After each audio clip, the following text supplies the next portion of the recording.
Hello, my name is Greg Quirk. I'm the Technical Marketing Manager at Semiconductor Insights, and with me today is Alan Yogasingham, our Sourcing Manager. Alan waited in line for over 12 hours in the hot summer sun to pick up a new released iPhone. Alan, what is this? This isn't an iPhone!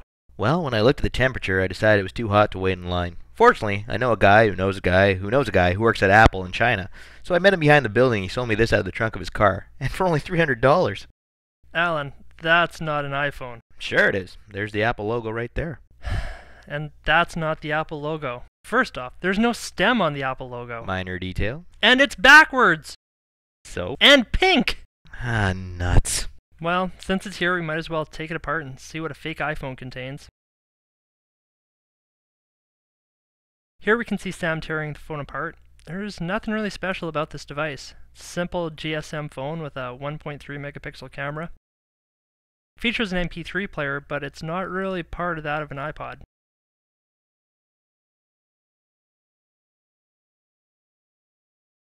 First IC we identified is a Chinese baseband processor developed by Spreadtrum.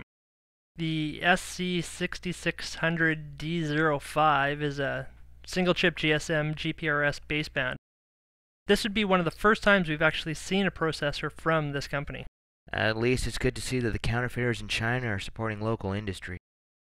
Next up is the memory. Now this is interesting. Our belief is that this is Samsung NOR flash.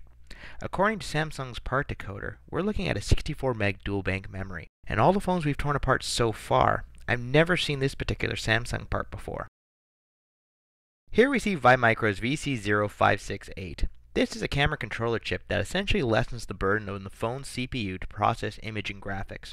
I may also like to point out that they too are a Chinese semiconductor manufacturer, further proving our fake phone makers like to support their local semiconductor industries. That, and it's probably cheaper to purchase parts that are made in your own country. We can also see here the SI4300 by Silicon Labs. This was the industry's first monolithic CMOS power amplifier for GSM, back in 2004. You can make out the TSMC logo as the part was manufactured in their 0.35 micron process. Next to that component, you can see the SI4210, also by Silicon Labs. This is the Aero 2 GSM GPRS transceiver.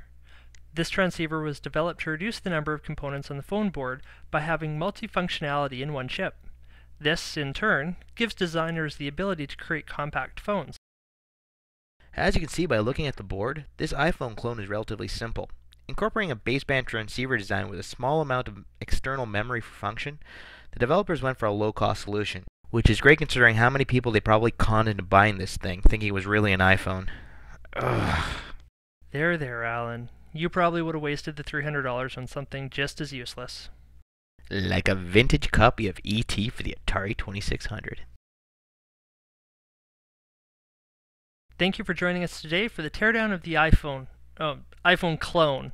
If you have any thoughts, comments, or questions, please email us at teardowntv@semiconductor.com. For more information about our company, please visit www.semiconductor.com.